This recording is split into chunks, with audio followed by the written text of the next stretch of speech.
കേരളത്തിന്റെ ജനങ്ങളുടെ ഹൃദയത്തിൽ മായാത്തൊരിടം തന്റെ ജീവിതകാലത്തെ ത്യാഗങ്ങൾ കൊണ്ട്, ജനങ്ങൾക്കൊപ്പം താണ്ടിയ ദൂരം കൊണ്ട്, അവർക്കൊപ്പം നടന്ന സമയം കൊണ്ട് സൃഷ്ടിച്ചെടുത്ത കേരളം കണ്ടതിൽ വെച്ച് ഏറ്റവും ജനകീയനായ നേതാവ് ഉമ്മൻചാണ്ടി സാറുടെ ഓർമ്മകൾക്ക് 3 ആണ്ടാവുകയാണ്. ഈ നാട്ടിലെ എല്ലാവർക്കും ബോധ്യമുള്ളതും അറിയുന്നതുമായിട്ടുള്ളൊരു കാര്യം, ഭരണകൂടത്തിന്റെ ഒരു ചിഹ്നങ്ങളും ഭരണത്തിന്റെ ഒരടയാളങ്ങളും ഈ നാട്ടിലെ സാധാരണ ജനങ്ങൾക്ക് അദ്ദേഹത്തെ അപ്രോച്ച് ചെയ്യുന്നതിന് തടസ്സമായി മാറിയിരുന്നില്ല എന്നുള്ളത് നമുക്കെല്ലാവർക്കും അറിയാം.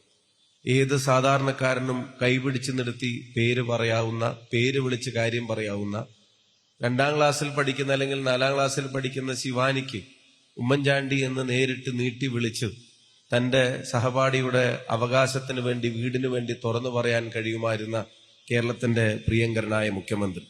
വിഷ്ണുവേട്ടൻ സൂചിപ്പിച്ചതുപോലെ അദ്ദേഹം പലപ്പോഴും അദ്ദേഹത്തിന്റെ ജീവകാരുണ്യ പ്രവർത്തനങ്ങളുടെ പേരിൽ ഒരു ഭരണാധികാരി എന്ന നിലയിലും അല്ലാത്തപ്പോഴും ഒരു പൊതുപ്രവർത്തകനായ, ഒരു മനുഷ്യനായി ജീവിക്കുന്ന കാലത്തോളമെല്ലാം സഹായം തേടി, അവകാശങ്ങൾ തേടി തന്റെ മുന്നിലേക്ക് എത്തിയിരുന്ന ആളുകളെ ഇടതടവുകളില്ലാതെ നിരന്തരം മടുപ്പില്ലാതെ നിരന്തരം അവർക്ക് വേണ്ടി നടത്തിയിരുന്ന ഇടപെടലുകൾ അത് നമുക്കെല്ലാവർക്കും അറിയാവുന്നതാണ്. പക്ഷെ അതിനപ്പുറത്തേക്ക് ഒരു അഡ്മിനിസ്ട്രേറ്റർ എന്നുള്ള നിലക്ക് ഉമ്മൻചാണ്ടി സാറുടെ അച്ചീവ്മെന്റ്സിന് കേരളം ഇനിയും ചർച്ച ചെയ്യേണ്ടതുണ്ട് എന്ന കാര്യത്തിന് ഒരു സംശയവും വേണം.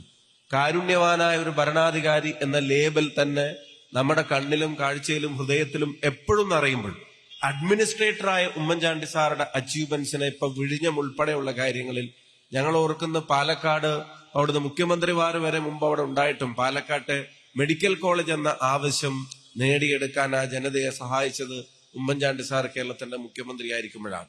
ചെറുതും വലുതുമായിട്ടുള്ള ഒരുപാട് കാര്യങ്ങൾ, അതുപോലെ ജനറേഷൻ ഗ്യാപ്പ് ഇല്ലാതെ അദ്ദേഹം അടുത്ത തലമുറയ്ക്ക് വേണ്ടി ചെയ്യാൻ ഉദ്ദേശിച്ചിരുന്ന കാര്യങ്ങളും ചെയ്തിരുന്ന കാര്യങ്ങളും. അന്ന് 2011 ആദ്യമായി നിയമസഭയിലേക്ക് തെരഞ്ഞെടുക്കപ്പെട്ടപ്പം ഈ ചെറുപ്പക്കാർക്ക് വേണ്ടി ചെയ്യേണ്ട കാര്യങ്ങളെ സംബന്ധിച്ചുള്ള ചർച്ചകളിൽ അവിടെ ഏറ്റവും യൂത്ത്ഫുൾ ആയിട്ടുള്ള ഒപ്പീനിയൻ വന്നത് കേരളത്തിന്റെ അന്നത്തായി ഇരിക്കുന്ന ആളുകൾ ഏറ്റവും മുതിർന്ന ആളായ ഉമ്മൻചാണ്ടി സാറിൽ നിന്നാണ്.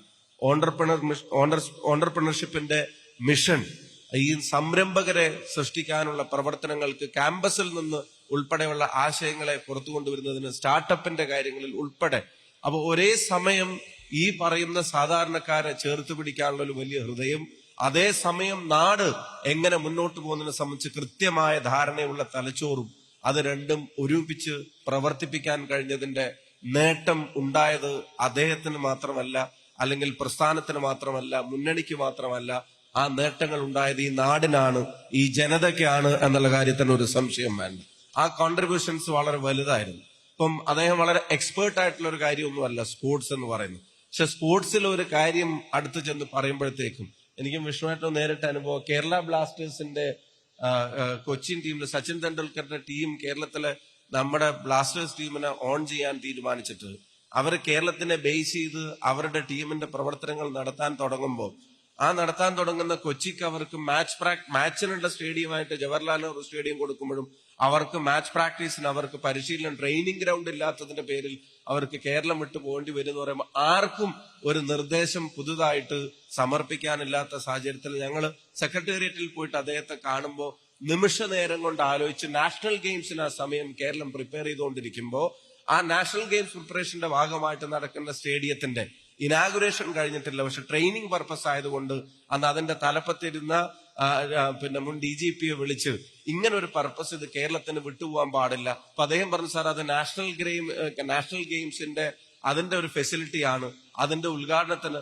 അപ്പൊ ഇദ്ദേഹം പറഞ്ഞു, ഉദ്ഘാടനം വേണ്ട, പരിശീലനം മതി എന്ന് തൃശൂർ കോർപ്പറേഷൻ മേയറെയും വിളിച്ചു പറഞ്ഞിട്ട് ഇവരുടെ പരിശീലനം തൃശ്ശൂർ ഷിഫ്റ്റ് ചെയ്ത് അവിടെ അവർക്ക് ഉജ്ജ്വലമായിട്ടുള്ള സ്വീകരണം കൊടുത്ത് ആ പരിശീലനം അവിടെ നടന്ന് കേരള ബ്ലാസ്റ്റേഴ്സ് അന്ന് കേരളത്തിൽ തന്നെ നിൽക്കാൻ വേണ്ടി അന്ന് ഉമ്മൻചാണ്ടി സാർ മുഖ്യമന്ത്രി എന്ന നിലയിൽ നടത്തിയ ഇടപെടൽ ഏതാനും മിനിറ്റുകളാണ് ഒരു പ്രയാസം പറയുമ്പോൾ അതിന്റെ പരിഹാരത്തിലേക്ക് എത്തിക്കാൻ അദ്ദേഹത്തിന് സാധിച്ചിരുന്നു. അപ്പൊ അതുപോലെ അനേകം ആളുകളുടെ, ലക്ഷക്കണക്കിന് ആളുകളുടെ അനേകം കഥകൾ നമ്മൾ കേൾക്കുന്നതും അറിയുന്നതും അറിയാത്തതുമായി. ഇന്നലെ തലശ്ശേരി റെയിൽവേ സ്റ്റേഷന്റെ ഉദ്ഘാടനത്തിന് വേണ്ടി അവിടെ ഇരിക്കുമ്പോൾ കൃഷ്ണദാസ് എന്ന BJP നേതാവ് വേദിയിലുണ്ടായിരുന്നു.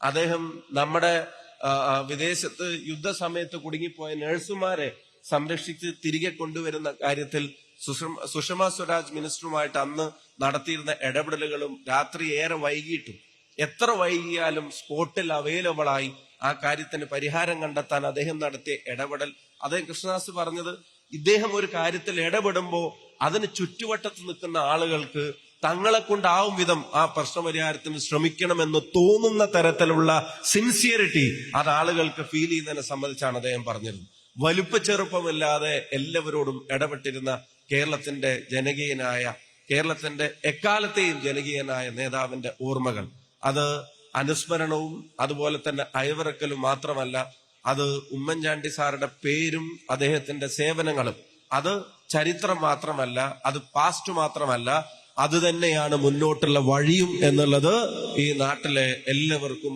അറിയുന്നതും അത് കോൺഗ്രസ് നേതാക്കന്മാർക്കും പ്രവർത്തകർക്കും എക്കാലത്തുമുള്ള വെളിച്ചവുമായിരിക്കും. അത് കെടാതെ നിൽക്കും. പദവികൾ വിസ്മരിക്കപ്പെട്ടേക്കാം, പക്ഷെ ആ നാമം കേരളത്തിന്റെ ജനങ്ങൾ ഉണ്ടാക്കിയ, ഹൃദയത്തിലുണ്ടാക്കിയ ഇടവും അത് വിസ്മരിക്കപ്പെടുന്നില്ല. ഉമ്മൻചാണ്ടി തുടരും.